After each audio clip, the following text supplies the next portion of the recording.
This is a 2017 Chevy Silverado. It's a half-ton, four-wheel drive. It's got the 5.3-liter engine, and it's got a bad starter, so we're going to replace it. Okay, we're going to unhook the negative terminal with a 10 millimeter. Pull it off the battery post and just stick the wire off to the side, just so it can't return back to its original position.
Oh, I missed one.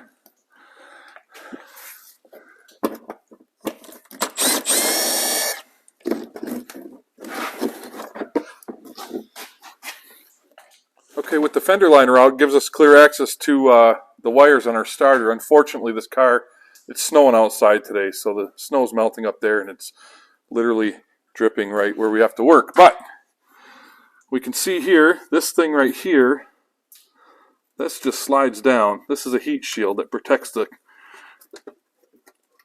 plastic connector on the starter for the S-wire. And then right here is a 13 millimeter nut, and that's your main battery cable. And then there's one more bolt right back here, and that's going to be a 10 millimeter. That's for another heat shield. We're going to take that off. We're going to take that off, and we're going to disconnect that connector right there.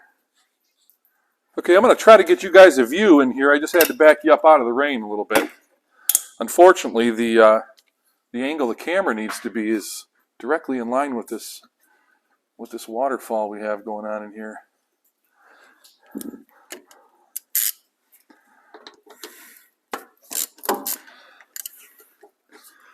So this is a step you don't have to take. You can drop the starter down, but I found with the four-wheel drive trucks, they don't give you a lot of room on this with this wire here, and it's just a lot easier to unhook this stuff when you can get straight access at it like this right here.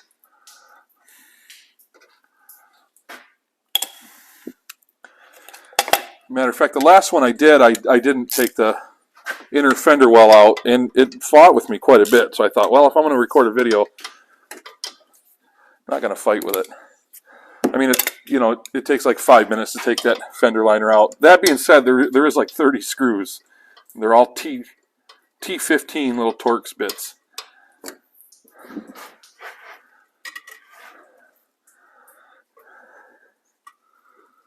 I just bend that shield out of the way a little bit. That'll help us later. Now on this connector, there's a little red lock tab that you don't see because it broke off. And that's common here. I live in the Rust Belt, and everything I work on breaks when you work on it.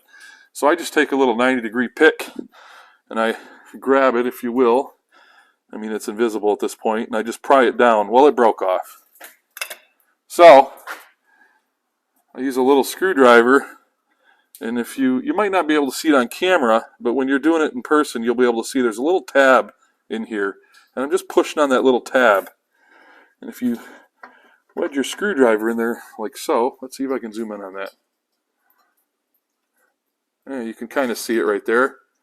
I'm wedging that little tab out, and what that'll allow is it'll allow this connector to come unplugged. Yeah, it just slides off then.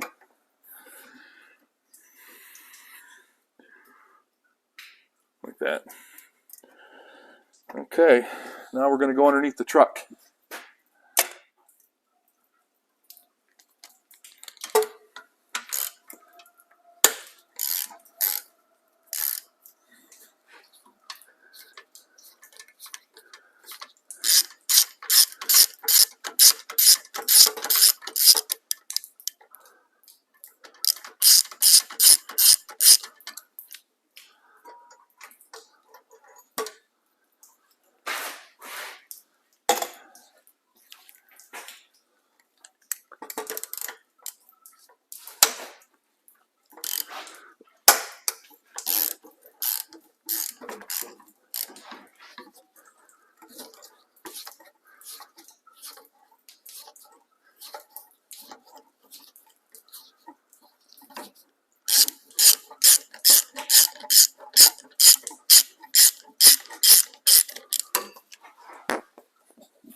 Okay, with the bolts out, you should be able to push the starter backwards.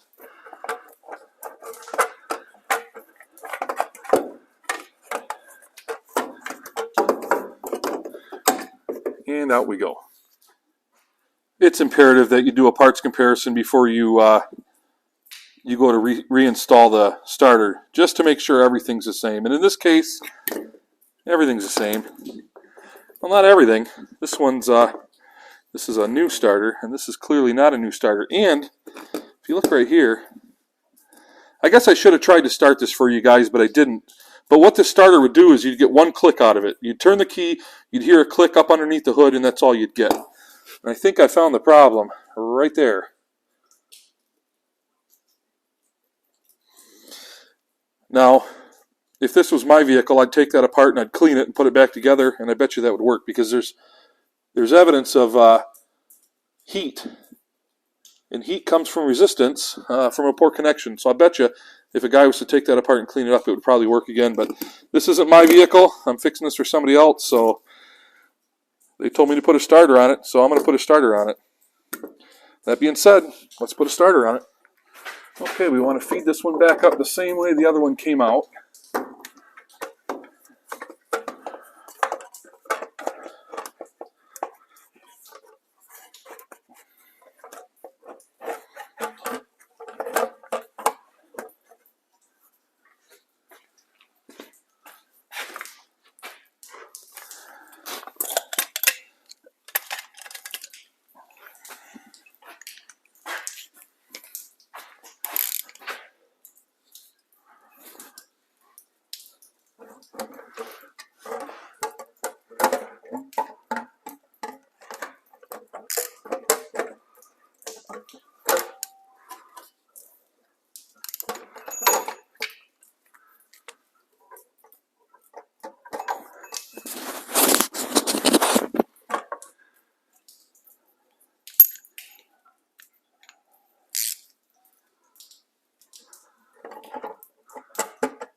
You want to start both the bolts loose with the starter in there loose. You don't want to tighten one down before you start the other one.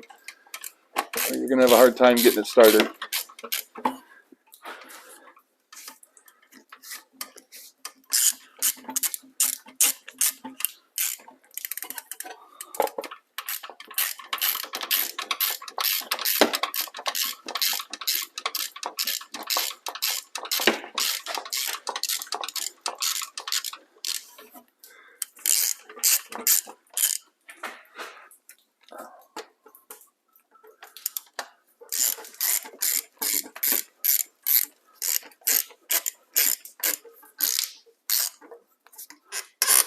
Hear that? That's how you know it's torqued to spec.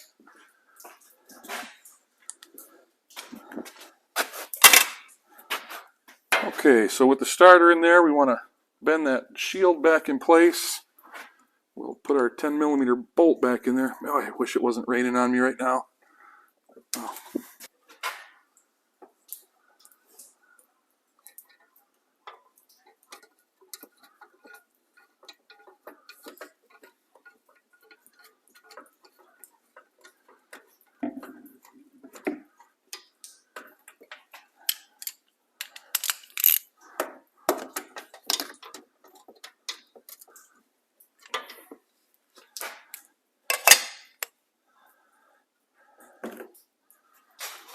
Okay, we're going to plug in our little black connector here. If you guys take yours apart and that little lock tab breaks off like mine did, don't lose sleep over that. I'm telling you what, this thing will not come apart.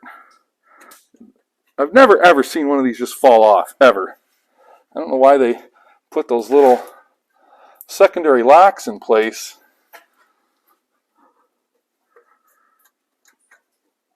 Because they never last here in the Rust Belt. All they do is break.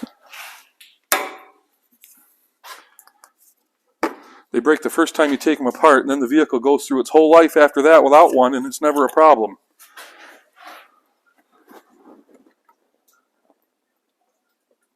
In this case, half the lock is in there, but just the little handle part broke off.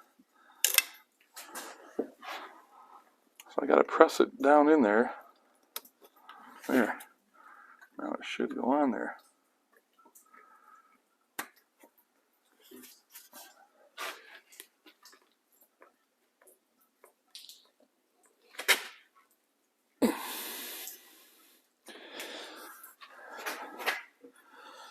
It's not snapping. I'm not comfortable with that. This water's driving me crazy. It's torture. This drip, this constant drip of water on my arm.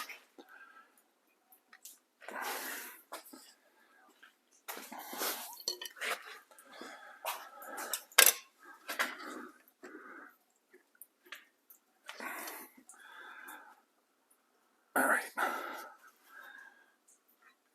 Okay, now we're going to pull this wire down. I've already taken the new nut and washer off that stud that came on the starter.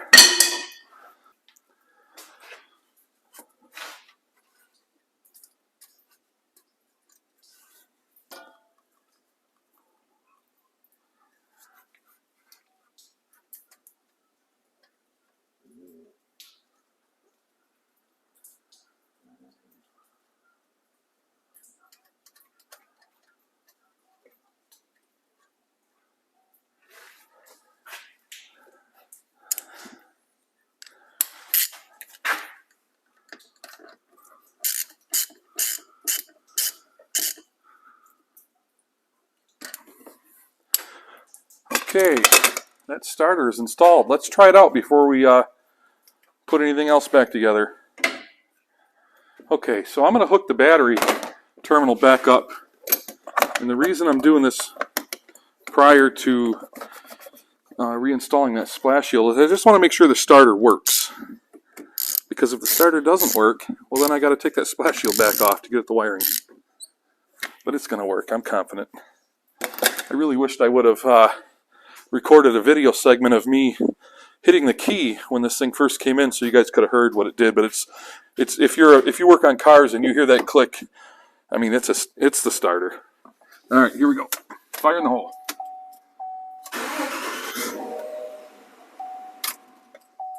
And again. Okay.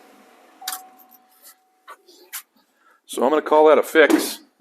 And I don't think I'm going to film me putting that fender liner back in. I don't think you guys need to watch that twice. But one thing I think worth noting, though, is if you're working on your own vehicle for the same problem and you have the time, take that apart right there, save yourself a few $100 and clean up those contacts and put it back together. You'd probably get some more use out of this starter. If you look at both sides, you can just see right there how dark that is. I mean, that's from heat. So I'm going to guess that there's some corrosion or something in there, and there's high resistance, and that contact has probably failed in there, and that's why our starter's not working. I'm rambling on. If you guys like this video, give me a thumbs up. Check out my other stuff. Thanks for watching. See ya.